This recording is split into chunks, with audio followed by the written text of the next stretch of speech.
안녕하세요, 여러분. 모나쌤입니다.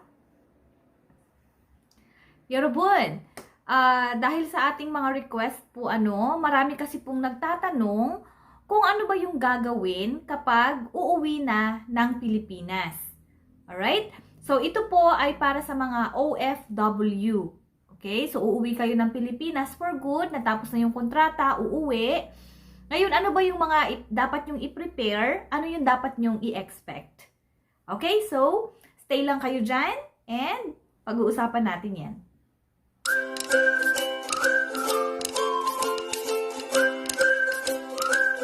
So, I'm back! Okay. Ngayon po, Chinggudol, pag-uusapan natin yung guide on arrival and quarantine procedures sa pag-uwi ninyo ng Pilipinas. Alam ko marami sa inyong hindi uuwi, pero sa mga uuwi po, at kung may kakilala kayo ng mga uuwi, pa-share na lang din po para ma-inform sila para wala tayong maging problema. Kailangan kong i-share sa inyo to kasi po para may idea kayo. Kailangan po lahat ng proof na kaya ninyong gawin na proof na kayo ay OFW ay dalhin na ninyo, lahat ng mga IDs ninyo. Kasi yung isang kasama po natin na umuwi last time, nahirapan talaga at hindi talaga at the end, hindi talaga namin na-convince na siya ay OFW. Hindi ko maintindihan, siguro may problema sa airline na to. Ayaw niyang i-accept na OFW yung ating EPS worker, isang kasamang worker, kasi siya daw ay, nung una raw siyang tinanong, kung tinanong ko siya ay OFW o hindi raw siya OFW. So, kahit na anong sabihin namin na siya ay OFW, kasi ang ang problema niya is, yung kanya pong ARC ay kinuha na ng immigration sa sa Korea pa. Kasi lumampas na nga yung kanyang stay dito sa sa Korea dahil madalas nagka-cancel yung flight.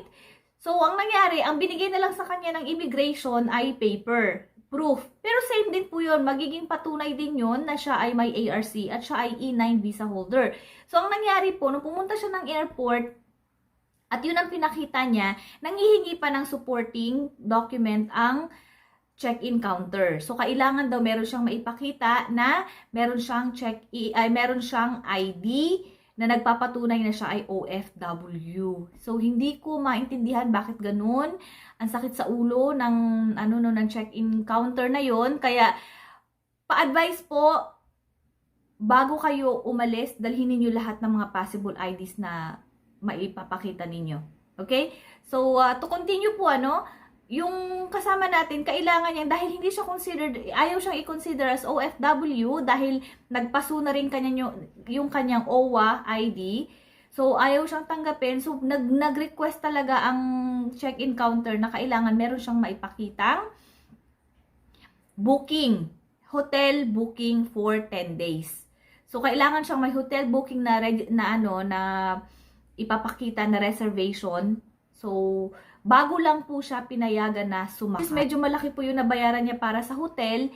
Pagdating niya po sa Pilipinas, hindi niya rin nagamit yung hotel kasi ang government po ay mayroon nga pong nakalaan na hotel para sa mga OFW. Kaya po, isang na lang din po yon para meron kayong idea. Okay po? Huwag kayong papayag po na hindi kayo i-consider na OFW. Talagang mga OFW kayo kahit anong balik-baliktarin nila yung sitwasyon, OFW po kayo. So, ipakita lahat ng pwede ninyong ID na ipakita.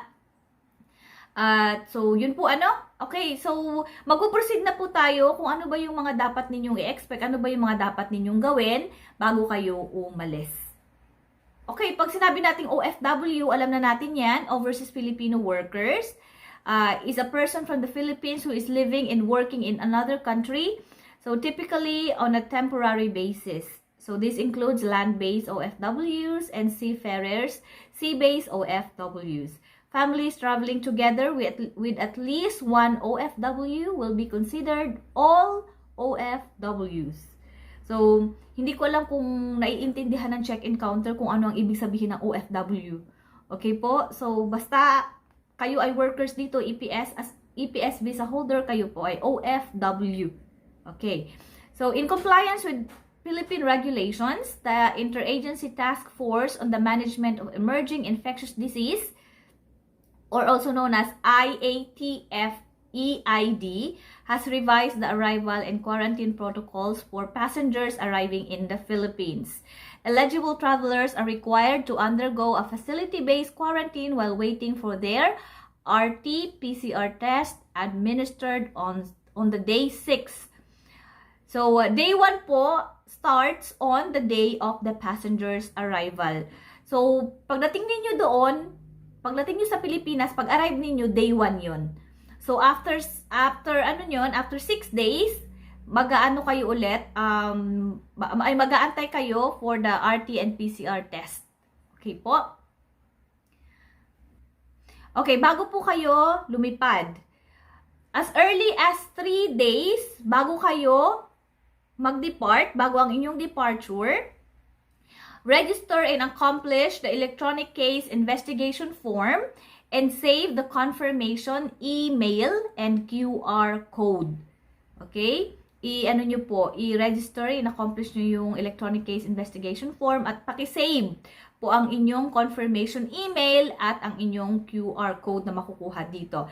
So, yung link po na to, tingnan nyo dun sa baba sa ating comment box, ay sa ating description box, makikita niyo yung link doon para kayo ay makapag-fill up ng information.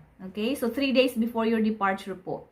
So, dalawa po yan para sa land-based OFWs at saka sa sea-based OFWs. So, for land-based OFW po, create and update your account on the OFW Assistance Information System or OASIS. Okay, so http oasis.owa.gov.ph. Ang link po ay nandyan sa ating description box. Pakicheck na lang po. Pakifill up po yan para maka-update, makagawa kayo ng account. And upon check-in, isa-sign ninyo yung declaration and waiver form presented by our check-in agent indicating that you are healthy and fit to travel. So, ito depende sa airline to, itong part na to. Pero most probably, meron silang mga papipirmahan sa inyo pag nandoon na kayo, pag nag-check-in kayo. Okay po? So, during the flight, ano po yung gagawin nyo dyan? Accomplish the health declaration form, Bureau of Customs form, and arrival card. Yun yung during nasa biyahe kayo, tawag nito, fill upan ninyo yung mga declaration form. And when you arrive, ano bang i-expect ninyo? Pag dumating na kayo sa Pilipinas, upon arrival, listen to the briefing conducted by the Philippine Coast Guard. And then, mag-undergo ng temperature check, and then submit the health declaration form na yung fill up ninyo upon deplaning form, and proceed to the designated waiting area. Okay, and mag-fill out din kayo ng project care slip. Okay, hindi na natin babanggitin yung ayun para sa sea base. And then clear with immigration and submit the arrival card. Proceed to your respective desk for your quarantine hotel assignment. So, para sa mga land-based OFWs and your dependents, proceed to the Overseas Worker Welfare Administration or OWA desk, present the QR code from the ECIF, and submit the OWA project care slip. Okay? And then, claim your baggage at the designated carousel and clear with custom check. Para naman po sa mga sea-based OFWs and your dependents, proceed to the Maritime Industry Authority. Okay, Marina Desk. Sunod po, i-claim nyo na yung baggage at the designated carousel and clear with a customs check. And then, exit the terminal and wait for your shuttle bus that will take you to your assigned hotel. Susundan nyo na lang, may magbibigay sa inyo ng briefing pagdating nyo sa airport. So, yung person na yun, sundin nyo lang kung ano yung sasabihin hanggang sa i-assist kayo makasakay po sa shuttle, may mag-a-assist po sa inyo pagdating ninyo doon. Okay po? Basta fill upan nyo lang kung ano yung mga dapat na fill upan na nakalagay dito para hindi kayo mamagahol sa oras or ano no maguluhan. So naka-fill up na dapat kung ano yung mga dapat i-fill up ninyo. So sa quarantine hotel po, check in at your hotel and wait for the schedule to of your test on day 6. So on day 6 po, magantay kayo ng schedule ninyo dahil i-check po kayo. Please be reminded that your scheduled test may be postponed the next day or at a later date for any unforeseen circumstances. So for example, kung may typhoon, flash flood strikes or may shift sa stricter community quarantine status, so mag-change din po yan. Pero anyhow, kung wala naman, mag-aantay kayo on the day 6 ng inyong quarantine para sa test na ito. Okay, so paalala po na ang day 1 starts on the day you arrive in the Philippines. And then if you develop COVID-19 symptoms such as dry cough, shortness of breath, loss of taste or smell, etc. at any time before your scheduled test, please inform the hotel you are staying in so a medical or BOQ officer can assist and check up on you immediately. So pag nagkaroon na kayo ng ganung mga symptoms, no, i-inform nyo po ang ating hotel kung saan kayo nag-i-stay or bibigyan kayo ng ng information yan kung paano nyo makakontak yung medical or BOQ officer. Your accommodation and food during your stay will be shouldered by the Philippine government. Kaya kailangan mapatunayan ninyo sa airline, sa check-in, pag-check-in na kayo po ay OFW kasi hindi na nga nila kayo hihingan ng reservation ng hotel. Kasi dapat kapag OFW sa Pilipinas na, ang sinet up na ng Philippines yun na free ang ating accommodation. Para sa mga non-OFW po, sila po yung required na mag-present ng kanilang hotel accommodation reservation. Pero tayong mga OFW, hindi po natin kailangan. Okay? Any additional hotel fees due to required extensions will be shouldered by their governing agency. Okay, so any additional hotel fees due to required extensions will be shouldered by their governing agency. So kung yung agent po ninyo, kung anong agency man yan, nag-required na medyo i-prolong pa yung inyong pagstay, so ang mag-shoulder po nun hindi kayo, kundi dapat yung agency na nagre-request na kayo ay ipo-prolong or hahabaan pa ang dapat nyong pagstay. If you test positive, the BOQ shall transfer you to a designated hospital for further medical management. At kapag nag-negative naman kayo sa test, present your test result together with your medical certificate to the assigned quarantine personnel at your hotel for clearance. For a hard copy of your certificate, printing services will be available at your hotel. So, mag-request lang po kayo. And then, to follow up on your test results, please contact OWA or your respective local, LMAS. Once you are cleared, you may contact your relatives to pick you up and bring you home. So, for land-based OFWs, you may coordinate with the OWA or use the OWA Uuwi portal for further transportation needs after your final point of arrival. And then, for sea-based OFWs, you may coordinate with your local manning agency for further transportation needs after your final point of arrival. Please complete your 14-day quarantine or self-isolation under the monitoring of your LGU and Barangay Health Emergency Response Team. So, kasi nga po, ang stay ninyo sa hotel ay 10 days lang. So, kailangan kasi ay 14 days. So, para makomplete niyo yung 14-day quarantine na yun, kailangan i-complete nyo siya kasi pag nag-negative kayo, palalabasin na kayo after 10 days eh. So, pagka, negative naman kayo, clear naman, you still have to complete hanggang 14 days doon na sa area ninyo, no? Paglabas na ninyo sa hotel. Okay po, para po ulitin natin kung paano ba, no? So, ito po para mas madali ninyong masundan. So from the point of origin, you are required to register to ECIF to secure a unique QR code. And then for land-based OFWs, tingnan po, pakicheck po, kasi pakiclick na rin po dito sa ating description box. Nandyan po yan. And then kasama din po dyan yung for sea-based OFWs. And then for Bureau of Quarantine, BOQ, collects the accomplished health declaration form to all passengers. Iko-collect nila yan. And then BOQ, medical officer and staff, evaluates arriving ROFs for any signs of infection declared as public health of international concern, like COVID-19 through thermal scanning, health declaration checklist, review, and physical examination. And then magbibigay sila ng briefing. Briefing on health and safety protocols upon arrival at NAIA by Philippine Coast Guard. Secure and fill out OWA project care form. So pag may binigay sa inyo na form, i-fill up niyo po yan. And then proceed to Bureau of Immigration for clearance prior to baggage claim and customs inspection. And then proceed to the Overseas Worker Welfare Administration arrival counter and submit the project care form.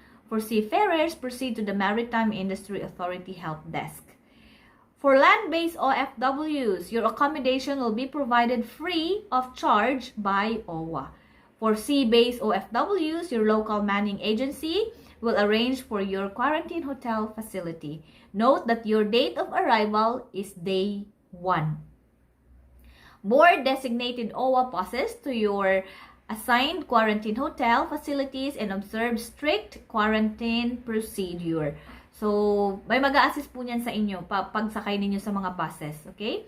On day 6, pagka day 6 ninyo sa simula nung dumating kayo, the PCG will conduct the RT-PCR swab test at the quarantine hotel facility. Continue observing strict quarantine procedure while waiting for your results. For land-based OFWs, kindly check your Unified BOQ and RT-PCR results certificate. Andyan po yan sa ating description box. For sea-based OFWs, kindly expect your negative RT-PCR result and BOQ quarantine certificate indicating actual number of days on quarantine. And then, wait for advice and prepare to leave the hotel using OWA-assigned buses. For sea-based OFWs, your LMA will arrange for your transportation to PITX or NAIA Terminal 2. Okay, so just in case you're in Terminal 1. So for Luzon bound, proceed to PITX in Parañaque, and for Visayas and Mindanao bound, including Palawan, proceed to NAIA PAL Terminal 2 for processing. Fill out necessary forms and wait for check-in announcement. Proceed to a pre-departure area and wait for boarding announcement. Upon arrival at terminal destination, report RTF, PTF, OWA station or LGU for accounting and instructions. And then RTF, PTF, or LGU will provide free transportation to LGU of final destination. Complete the remainder of your quarantine, total 14 days, at the city, municipal, barangay quarantine facility or at home if permitted by your LGU. So, depende, alamin ninyo kung ano ba yung pag-process sa inyong lugar. Sa local area ninyo, sa barangay area, saan ba ginagawa yung pagtapos nyo ng natitirang, sabihin natin na 4 days. Okay? So, once released from quarantine by LGU, continue observing minimum health standards like wearing of face mask, maintaining physical distance, and washing of hands. Please keep your immune system always high by having enough sleep, eating the correct food, and doing regular physical exercise. Alright po? So, yan po ang ating information, no? Basahin lang po itong mga information na nakalagay dyan. And, okay po. And then you're ready to go. Alright po. So, thank you for listening and thank you for watching. Para sa hindi pa nagsasubscribe sa ating channel, I advise you po na mag-subscribe and click the notification para po ma-update kayo kung ano ba yung mga dapat ninyong malaman. Alright po, 그럼 여기까지입니다. 다음 시간에 만나요. 안녕!